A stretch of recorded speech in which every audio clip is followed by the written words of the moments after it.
I'm Simon Jupp, I work at the European Bioinformatics Institute, and we've been running an RDF project. It's been live for 6 months, so I'm going to just give an overview of what we've learned, I think, in the first 6 months. For those of you who don't know who we are, we're part of the European Molecular Biology Laboratory, and we're a non-profit research institute, and we're probably the largest provider of biological data and data services in Europe. And we're based in Hingston, just outside Cambridge. So this slide's sort of lifted straight from the PR slides, but it gives an overview of all the different areas that we cover and all the different sort of really molecular databases. So we covered a whole region in life science domains, right on from genes through to proteins, protein sequences, molecular structures, right to sort of systems databases, and more recently entering into sort of literature services. And within each of those domains we have various sort of dedicated databases. So there's, whenever I sort of present about sort of life science data, the thing that, in the concept of sort of linked data, is that these guys in our industry have been doing it freestyle linked data for a long time. The data's all open, it's all non-proprietary formats, and we've sort of established over the years an army of bioinformaticians who actually work very well with this data. So integrating this data is actually easy on many levels because we're well cross-linked, so we have references between all the data sets, and if you're a Perl hacker, then you can pretty much do quite complicated workflows and questions across these data, which often makes sort of presenting RDF stuff to these kind of guys problematic because they believe they can all do it. So we're sort of entering into the RDF sphere now. We want to convert these Perl hackers to RDF and Sparkle hackers. And I've just highlighted the 5 resources here. Well, there are actually 6, but Uniprot will treat separately because Jürgen will speak about that after. So these are the initial projects that took part in the RDF pilot, mainly because they were doing bits of RDF before we wanted to coordinate the efforts across these resources. And they sort of cover a reasonable spread of the different domains that we work with. I've also highlighted these other resources because these are the ones that are coming next, so these are the ones that we're working on at the moment. So we're actually going to get more coverage, in particular at the gene end and at the literature level. So these are new resources. So looking ahead, I don't have to sort of go into why RDF is useful here, but I can say that from EBI perspective, why this project's actually happened is because there's been increasing pressure from industry, so this is really from pharmaceutical industry asking for this kind of data from us. There's an overall sense, between the guys that work in this area, this technology is sort of maturing to a stage where we can actually deliver this at a kind of production level like we do with our other services. We're seeing more and more of the EBI data, the data that we actually invest a lot in curating and adding value, appearing elsewhere now as RDF. So we kind of want to get control over making sure that the RDF that's published from a database like Kemble is coming from source rather than some sort of third party. So we had fairly modest ambitions with this initial project. So we wanted to experiment with just having stable public Sparkle endpoints. As you know, these are sort of quite rare to find, and we focused quite a bit on just the documentation, so ensuring that for each data set we had good example queries, schema diagrams. We've been working with the Healthcare and Life Science Working Group at W3C to develop void specifications for all the data sets. So not massive interesting stuff, but very important stuff, I think, that just to get all this stuff right. And then obviously support bulk downloads. And we developed a sort of in-house linked data browser that supported a sort of common look and feel across resources and actually just made it a lot easier for the various sites to deploy in a similar manner. So this is the landing page for the RDF platform. You can see without all the resources here. And I've just put up some rough figures of the number of triples in each resource to give you an idea of the size. So Uniprot aside, we're typically between 100 and say 500 million triples each resource, so not huge, but reasonable size, I think. So our basic technical infrastructure, so we have load balanced servers which actually redirect requests to 2 Tomcat instances which run this Lodestar application. Which then we have this general Virtuoso JDBC bridge which connects down to individual Virtuoso endpoints. So we have a Virtuoso endpoint, 1 per site. So there's various reasons that we didn't put them all into one, because although we're one organisation with different research groups and we have different production cycles, so it makes sense initially that each group would just load all the data into a single Virtuoso, and the idea would be that we could just federate queries over them all, but I'll say a bit more about that later. And these are running on virtualized machines with 128 gigs of RAM and 500 gigabytes of solid state disk. So I can't say we did an awful lot of benchmarking with loading times, but we did do some. We ran tests on the machines with 8 virtual CPU cores with 128 gigabytes of RAM on 3 terabytes of SAN storage violin arrays. We tested Sesame, Alvin Light, Alvin SE, Virtuoso 6 and Virtuoso 7. These stats were from around about a year and a half ago, so these were early versions of Virtuoso 7. We worked with the guys to optimize them, but we didn't sort of invest so much time optimizing these, so I wouldn't take the figures. I'm sure we could maybe have made improvements if we just delved into it a bit more. On balance, after weighing various pros and cons, we opted just to go for Virtuoso 6 at the time, and we're currently in the process of upgrading to Virtuoso 7 for all the stores. Are these loading times, do they use the parallel load for those? Yeah, so we did a bit of, so like I say, there was some bits of pre-processing that we did to chop up files to suit the different loading styles. With Alvin, we used the sort of standard scripts, and we parallelized the loading for Virtuoso. Okay. Like I say, it wasn't so exhaustive that we didn't try too much. We just sort of contacted the various vendors and just sort of asked for some optimal settings for this setting. Because in my experience, 7 loads in general was faster. To be fair though, this was a very early development version of 7, I think, that we got. So this was a year and a half ago. Actually, I was just looking through my emails and I see that you and I have corresponded. Yeah. Well, about a year ago. No, well, now they expect 300 kb per second or something like that. So those figures are, so we can chart that. Yeah, these figures are. So I don't draw too much attention to these figures anyway. They were just what we had at the time. So in preparation for this meeting, I wanted to try and go through the analysis of basically usage in the last 6 months. So looking at the log. So let's get some water. Sorry, excuse me. There's none left actually. No. There's 11 8.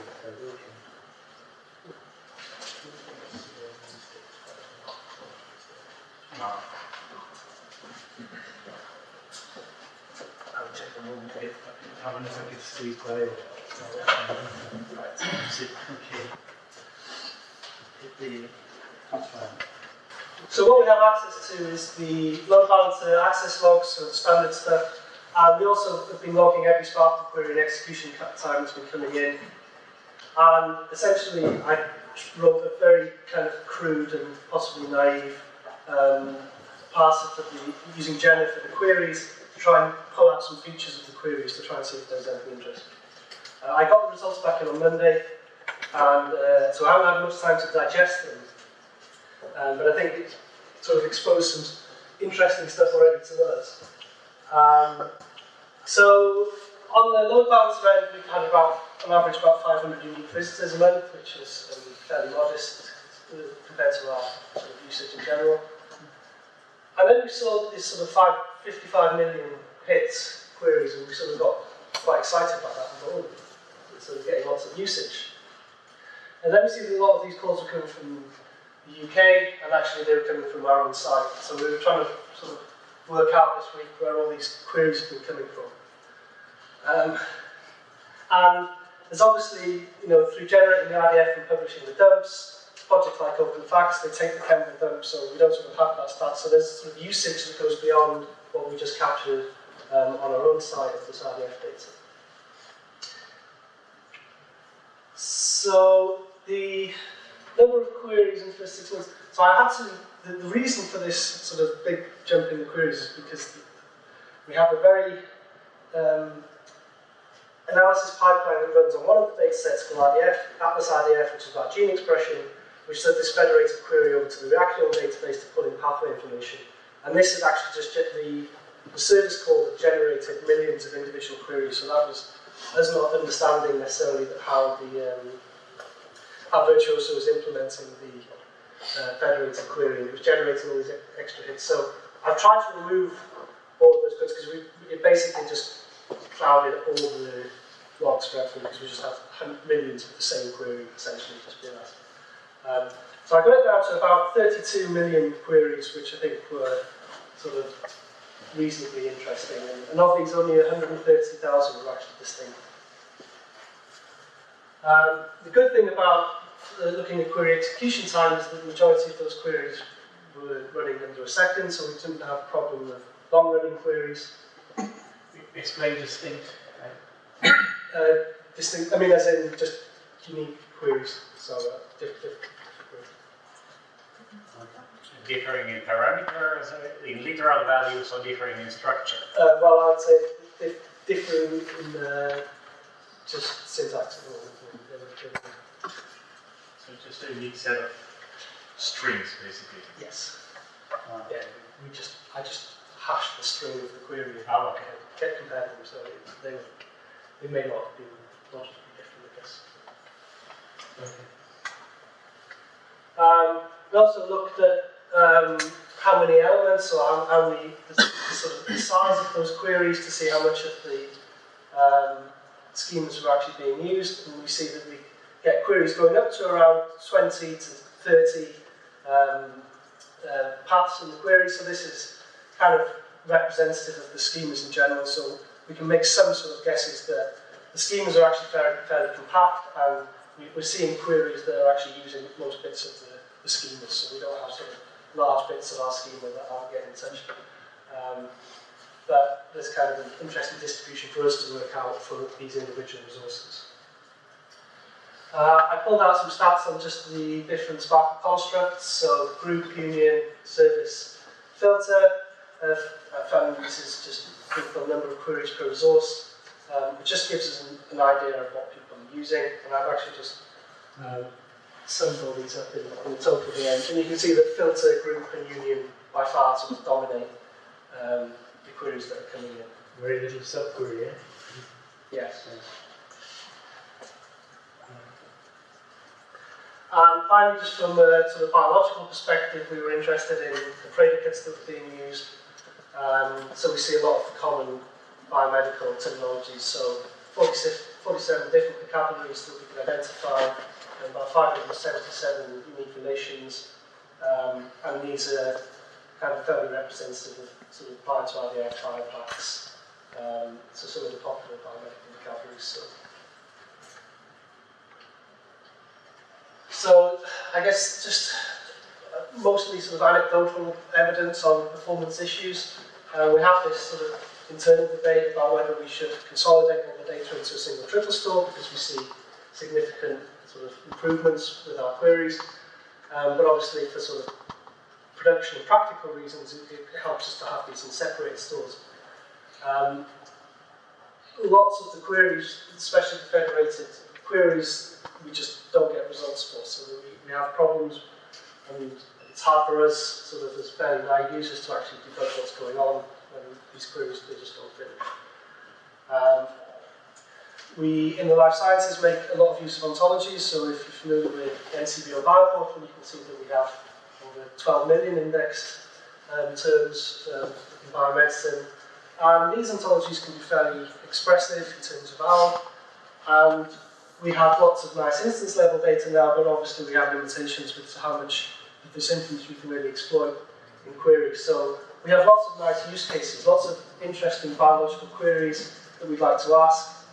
We know that all the data's there, but when we actually go and sit down and try and write these queries, we have to spend a lot of time hopping between the different Spark endpoints to find the right combination of where you do the query, and sort of sometimes which order we specify certain things in. So we still can't sort of do the sort of showstopper query like this one that I've written up here, although in principle all that data is there.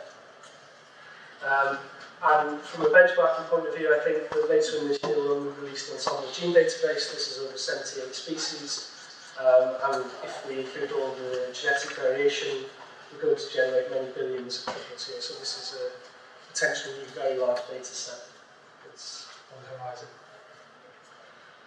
So I was trying to think that what we could do for LDBC. So we have all this data, it's all publicly available. If you take the data that we currently have, it's around 1 billion triples. We've got lots of interesting questions that we'd like to give to this community to help benchmark. And I guess from our side, we really need this support for the inference and federated queries, because this is where we really show the value to the rest of the bioinformaticians at our place of what this technology can do over what we can already do with the existing technologies. And we're always open for collaboration on new projects and to help work with any vendors in this area. So, thank you very much. Just acknowledge some of the people who have developed working on the platform, and the guys from Autotext and OpenLink who help get it set up, and various funding bodies.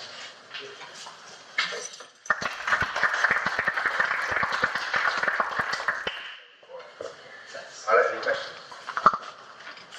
I have a question. It's related to the results, the loading performance that you displayed in the table with different tool stores. No need to go back. Did you use any type of tool set when you did this? No. So we tried because we wanted to, but okay. Yeah, we couldn't with any of the other test runs. So for LDBC, what we would like to know from you for benchmarking is exactly what sort of inference would you like to have? Yeah, I mean, so number one for us, Subclass, subproperty, subclass, querying the ontology hierarchy is primary. Okay. Right, and you find that you can't do that? We soon run into problems if we start bringing in gene ontology and a couple of other ontologies. Oh, well, that would be interesting to see. I mean, that we take it offline. Yeah. The other, I just give you a piece of advice: stay away from federation. I mean, just don't do that. If you want predictable query performance, you gotta warehouse all in one bucket. Make a larger bucket if you need to. But if you do federation, you run into latency, and there's no endpoint and no really universal help for it either. Yes. What you can do is, okay, every time somebody releases something, you just load this billion or however many billion of triples. It's going to be under 1 hour. It all goes in one bucket, and then it's there. And then you query, and it will save you untold amounts of grief. Does that depend on whether you're doing a query which is find more like this? Find more like this is costly. Find more about this is not so costly. You're thinking about to find more things like this, or when you're exploring the whole space. Yeah. Well, when you're joining across partitions over federation, it kills you. Yeah. So you get everything is optimizable, predictable. The cost model will have an idea of query execution time. If it's local, if it's not, there's no guessing. Yes, but currently, there's optimizations. Currently, the implementation is for every bind, sending the query HTTP request out. Oh. If these were batched by 100 or 1,000, it would already dramatically change the entire performance. No, it would, but still wouldn't be good. No, the thing is, it's not performance in the milliseconds, it's performance severely beats downloading stuff from FTP, because just downloading 70 gigabytes of data is going to take you an hour on FTP. So if my query runs around an hour for the PhD student, it's a win. So it's what kind of performance are we aiming at? So this is not the one. This is not the Formula One performance. It's better than walking over to Switzerland, getting the data, and walking back. That's the kind of performance where the community is waiting for. It's not the milliseconds. It's the let's go have a coffee break. That's quite acceptable. Actually, that raises an interesting question about having an estimator, a way to know how long you're going to have to wait. Some kind of heuristic estimator, yeah? I mean, the cost model will do that for local data, of course, for query optimization, but for remote, you just have little basis for guessing.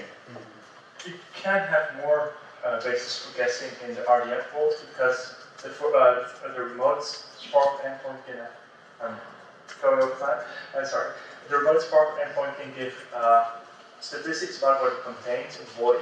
So you do have more hope for it than limited, but not entirely zero. But Okay. I think we should thank Simon and actually all